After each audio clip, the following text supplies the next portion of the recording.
Welcome back to Yahoo Finance Live. Cybersecurity stocks like CrowdStrike and Palo Alto Networks have been a bright spot as the war in Ukraine prompts fears of cyber attacks. In fact, U.S. banks are now preparing for retaliatory cyber attacks after Western nations slapped fresh sanctions on Russia, including blocking some Russian banks from the SWIFT international payment system. I want to welcome in Chris Rouland. He is CEO of Phosphorus Cybersecurity for more on this. So, Chris, just how well prepared are U.S. banks to protect themselves against these kinds of cyber attacks? And should Americans be worried about their money and their personal information being compromised here? Well, let's start backwards. I think all of our personal information is already compromised, so you don't need to worry about that anymore. It's already out there.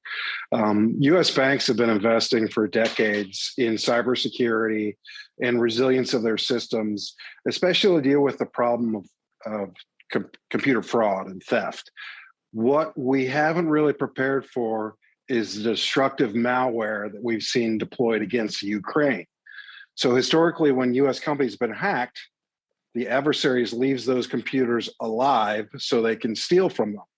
In the case of cyber war, what we're seeing now is the computers are hacked and then destroyed.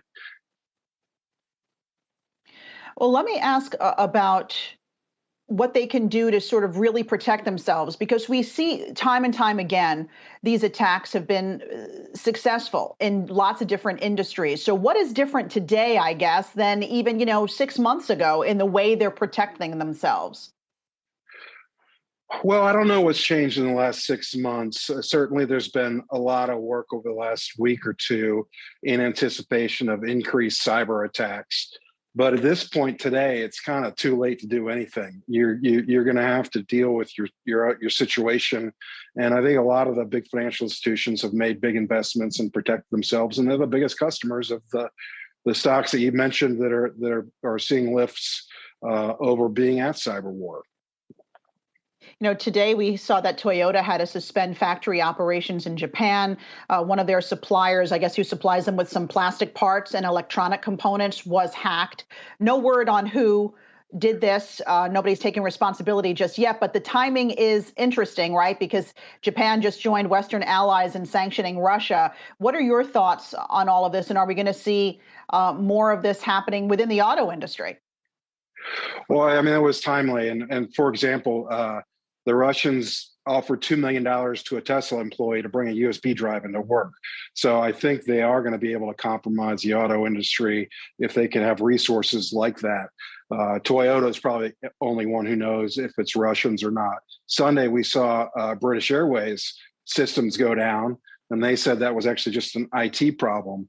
So probably the next couple of weeks, anytime someone gets hacked, we're just going to automatically blame the Russians. That may be true, it may not be true. How much of a role do these third-party hacker groups play in all of this? Even if, say, Russia holds off on a full-scale cyber attack against the U.S., what does that mean for those third-party hackers? Well, I think that hackers generally are not bullies, and Putin's being a bully right now. And so you pretty much have every other hacker on the planet not happy with Russia right now, and there are a lot more hackers outside of Russia than there are inside of Russia.